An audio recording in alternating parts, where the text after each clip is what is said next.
Assalamualaikum warahmatullahi wabarakatuh. Perkenalkan, saya Siskanti dengan NIM H071201064 dari Program Studi Sistem Informasi Fakultas Matematika dan Ilmu Pengetahuan Alam Universitas Hasanuddin. Nah, pada kesempatan kali ini saya ingin menjelaskan tugas mengenai cara membuat tabel pada Microsoft Access, yaitu pada mata kuliah Sistem Basis Data. Nah, yang pertama yang harus kalian lakukan yaitu kalian harus mempunyai aplikasi Microsoft Access. Nah, setelah kalian memilikinya, kemudian kalian buka aplikasi kalian yaitu Microsoft Access. Nah, kalian akan mendapatkan tampilan seperti berikut ini. Nah, di sini pada Microsoft Access ini ada menu-menu di atas, yaitu ada File, Home, Create, External, Data, Database Tools. Nah, ketika kalian ingin membuat tabel, kalian itu harus pilih Create, itu untuk membuat entitas, relasi, atau tabel. Nah, setelah itu setelah kalian klik Create, kalian akan mendapati bentuk seperti ini, ada tabel desain, SharePoint, list. Nah, kalian pilih table. Nah, setelah itu akan muncul seperti berikut. Di sini ada ini table 1, kemudian ada ID, ada click to add. Nah, setelah itu kalian pilih view, kemudian pilih desain. View itu untuk digunakan untuk mendesain tabel kalian. Nah, kalian juga bisa mengganti nama tabel kalian. Misalnya di sini saya akan ganti tabel saya itu dengan nama mahasiswa. Kemudian kalian klik OK. Nah, setelah itu akan muncul tabel seperti berikut. Di sini ada field name, terus ada data type, kemudian ada ID, ada auto number. Nah, setelah itu di sini kan ada ID. Nah, kita akan menghapus ID tersebut dengan cara kalian klik kanan pada bagian ID, kemudian kalian klik delete rows. Nah, setelah itu kalian klik yes. Sehingga tampilannya akan seperti berikut ini ketika ID telah dihapus. Nah, setelah itu kita bisa mengisi tabel yang telah kita buat tadi. Misalnya di sini saya akan mengisi tabel saya pada baris pertama itu, misalnya saya isi name. Kemudian kita pilih sort text. Kemudian kita itu disuruh untuk memilih field size-nya. Misalnya di sini saya gunakan 50. Kemudian kalian klik enter. Nah, ketika kalian ingin mengisi pada baris selanjutnya, misalnya kalian ingin mengisi nama, alamat, dan lain sebagainya, kalian bisa lakukan cara-cara yang tadi.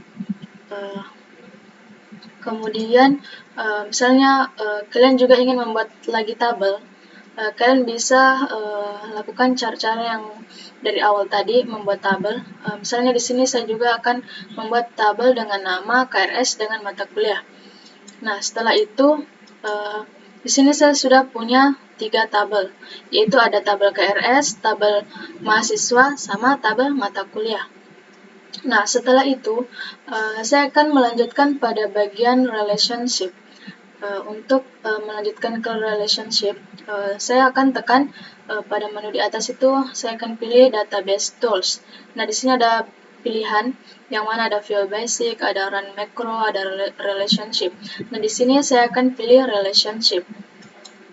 Setelah itu, sebelum itu kita harus memberikan primary key pada tabel kita, yang mana kegunaannya primary key itu adalah suatu nilai dalam basis data yang digunakan untuk mengidentifikasikan suatu baris dalam tabel.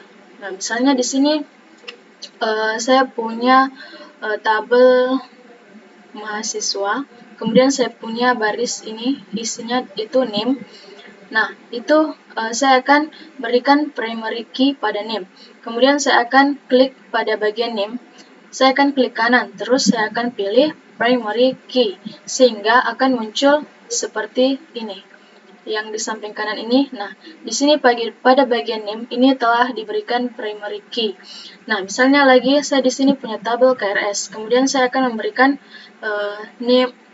name, kode mata kuliah, tahun, dan semester itu saya akan memberikan primary key juga. Nah, kemudian saya akan klik semua tabel di situ, kemudian saya akan klik kanan dan saya akan pilih primary key. Nah, setelah itu bentuknya itu akan seperti berikut ini. Semuanya itu telah diberikan primary key.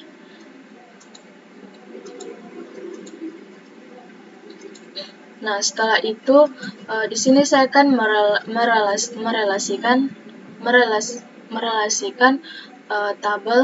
ketiga tabel tersebut. Nah, kemudian saya akan seret ketiga tabel tersebut ke relationship.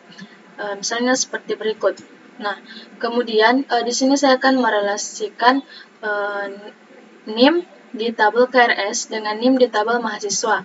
Nah, kemudian setelah itu saya akan centang enforce referential integrity. Di sini saya akan centang, kemudian saya pilih create. Nah, setelah itu hasilnya itu seperti berikut. Jadi ini NIM di KRS dengan NIM di mahasiswa itu telah direlasikan. Nah, mungkin itu saja penjelasan dari saya mengenai cara membuat tabel di Microsoft Access. Apabila ada kekurangan atau kesalahannya, mohon maaf. Saya akhiri, wabillahi taufiq wal hidayah. Wassalamualaikum warahmatullahi wabarakatuh.